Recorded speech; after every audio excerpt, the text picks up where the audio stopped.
Jeshi la Israel IDF limesema kwamba limemuua miongoni mwa waanzilishi wa kundi la Hamas huko katika ukanda wa Gaza. Jeshi hilo limesema kwamba limemuua Hakam Muhammad Isa al-Isa aliyetajwa kuwa mmoja wa waanzilishi wa tawi la kijeshi la Hamas na mpangaji mkuu wa shambulizi baya la Oktoba 7 la mwaka 2023 huko nchini Israel.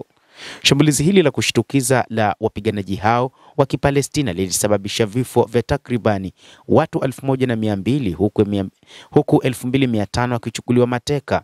Kujibu, Israeli ilianzisha kampeni kubwa ya kijeshi dhidi ya Hamas huko katika ukanda wa Gaza. IDF imefanya eneo lenye wakazi wengi la Palestina likiwashambulia kwa makali ya mizinga na mashambulizi ya anga na kufanya sehemu kubwa kuwa vifusi.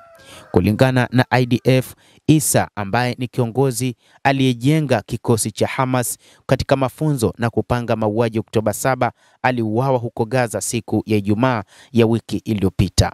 Alihudumu kama mkuu wa makao makuu ya msaada wa mapambano na mashambulizi ya kigaidi ya anga na majini dhidi ya raia wa Israel na askari wa IDF wanaofanya kazi katika ukanda wa Gaza, ikidai taarifa hiyo katika Telegram. Al-Isa aliwahi kuwa mkuu wa makao makuu ya mafunzo na alikuwa mwanachama wa baraza kuu la usalama la Hamas, IDF iliongeza. Kulingana na ripoti za vyombo vya habari, kamanda huyo wa Hamas aliuawa katika shambulizi la anga pamoja na mkewe na mjukuu wake. Hata hivyo, Israel inaendelea na mashambulizi katika eneo zima la ukanda wa Gaza, likifanya mashambulizi makali ambayo yanasababisha mauaji ya watu wengine wasiokuwa na hatia, raia wa kawaida.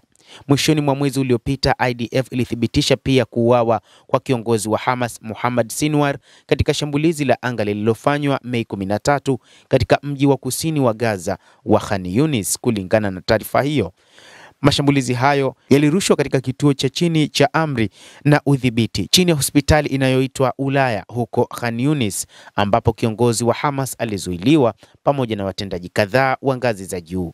Hamas ilikanusha mara kwa mara madai ya Israel kwamba imeweka vituo vyake vya kijeshi katika maeneo ya makazi au miundombinu ya kiraia. Desemba iliyopita, waziri wa ulinzi wa Israel Katz alidai kuhusika na mauaji ya mkuu wa kisiasa wa Hamas Ismail Haniyeh huko Tehran mwishoni mwa Julai mwaka 2024. Haniyeh ambaye alikuwa mpatanishi mkuu wa kundi la wapiganaji wa Kipalestina katika mazungumzo ya moja kwa moja ya kusitisha mapigano na Israel, aliuawa kwa kifaa cha kulipuka.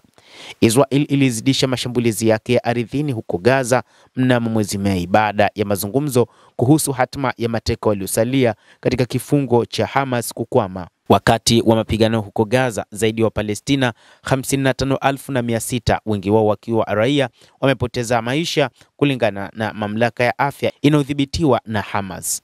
Endelea kutufuatilia mtazamaji, na nikusihi tu usisahau kulike, usisahau kucomment, kadhalika na kusubscribe channel yetu hii. Utakuwa ukipata habari hizi kwa mapana kupitia The World News.